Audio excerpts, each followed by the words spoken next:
Hello friends, मैं हूं प्रियंका। इस वीडियो में हम बात करने वाले हैं इंडियन कॉन्ट्रैक्ट एक्ट के एमसीक्यूज़ की। पहले भी हम 2 पार्ट इस पे कर चुके हैं, आप वो वीडियोस देख सकते हैं। ये हमारा एमसीक्यूज़ का 3rd पार्ट है। इसमें हम कुछ क्वेश्चंस डिस्कस करेंगे। चलिए शुरू करते हैं। फर्स्ट है question, which of the following statement is false. हमने ये ऑप्शंस दे रखे हैं, इनमें से कौन सी स्टेटमेंट फॉल्स है वो बतानी है।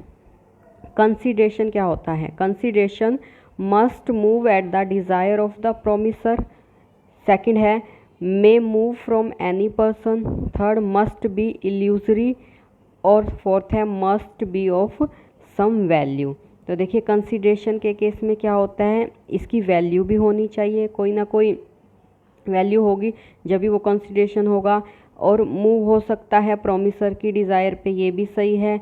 और मे move from any person move हो सकता है, एनी पर्सन से ये मूव हो सकता है। बट जो इल्यूजरी वाला है ये इनकरेक्ट है, इल्यूजरी नहीं होना चाहिए कंसीडरेशन।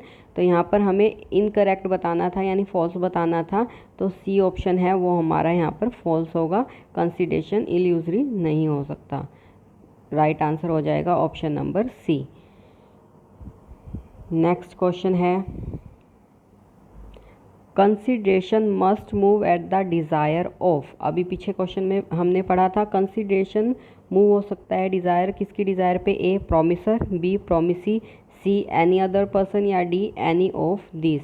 तो क्या है ये? प्रोमिसर की डिज़ायर पे मूव हो सकता है। राइट आंसर ऑप्शन ए हो जाएगा।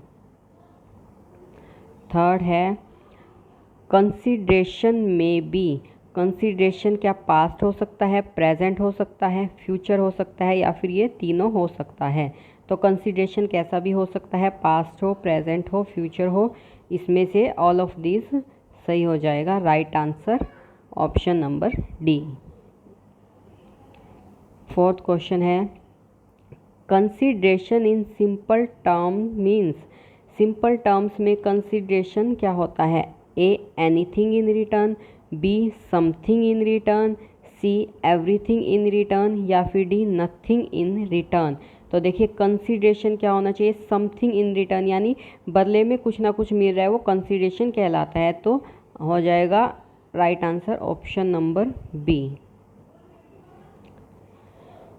फिफ्थ क्वेश्चन है, which of the following is not an exception of the rule no consideration no contract.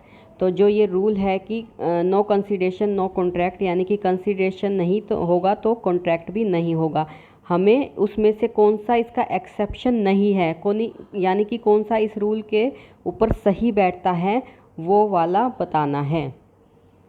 A compensation for involuntary services, B love and affection, C contract of agency, D gift. तो देखिए इस rule के कुछ exception भी है कि consideration ना हो, उस केस में भी कॉन्ट्रैक्ट वैलिड माना जाएगा। उसके जो एक्सेप्शन दे रखे हैं वो हमें सेक्शन 25 में दिए हुए हैं, जिसमें कौन कौन से हैं जो एक्सेप्शन है वो है लव एंड अफेक्शन भी एक एक्सेप्शन है सेक्शन 25 में, कॉन्ट्रैक्ट ऑफ एजेंसी भी एक्सेप्शन है और गिफ्ट भी एक्सेप्शन है। हमें इस क्वेश्चन में क्या पूछा है? नॉट एन एक्सेप्शन, कौन सा एक्सेप्शन नहीं है इस रूल का? तो कंपनसेशन फॉर इनवॉलेंट्री सर्विस जो है वो एक्सेप्शन में नहीं दिया है, वो सेक्शन 25 में नहीं दे रखा है। तो हमें यहाँ पर आंसर हो जाएगा option number A, compensation for involuntary services. Sixth है, past consideration means. Past consideration का क्या मतलब होता है? Consideration and promise should move together. Consideration है और जो प्रॉमिस है वो साथ साथ चल रहे हैं तो उसको पास्ट कंसीडरेशन कहेंगे, या फिर एग्जीक्यूटिव कंसीडरेशन, या फिर सी ऑप्शन है consideration is provided prior the making of contract. Contract होने से पहले कोई कंसीडरेशन दिया गया था वो पास्ट कंसीडरेशन होगा, या फिर डी इनवैलिड कंसीडरेशन, अगर इनवैलिड कंसीडरेशन दिया गया है तो वो होगा past consideration.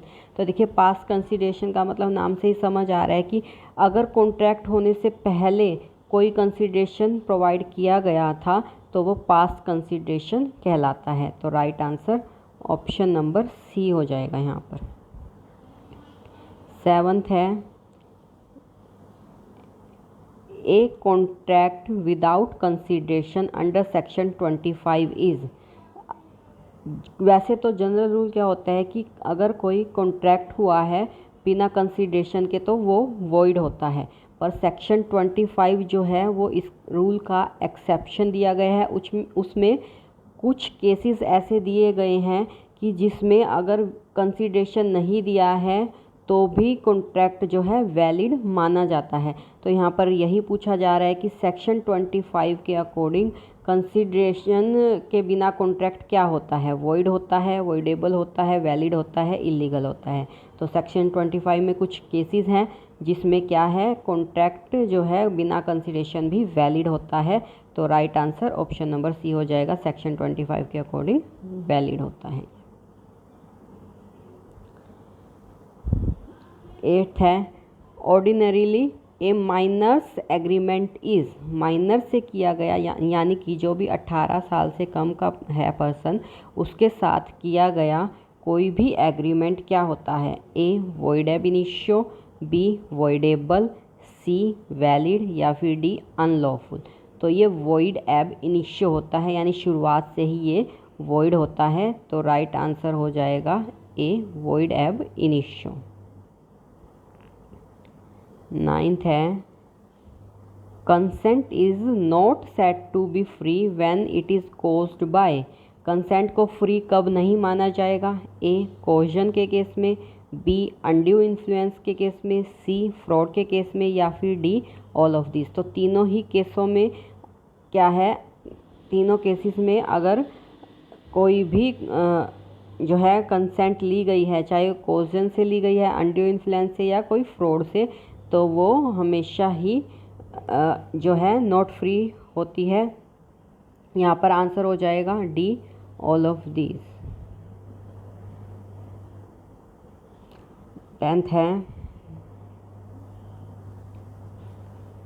when the consent of a party is obtained by fraud the contract is। अगर किसी पार्टी की कॉन्ट्रैक्ट जो है कंसेंट ली गई है फ्रॉड से, तो वो कॉन्ट्रैक्ट क्या माना जाएगा, A void, B voidable, C valid या डी इलीगल।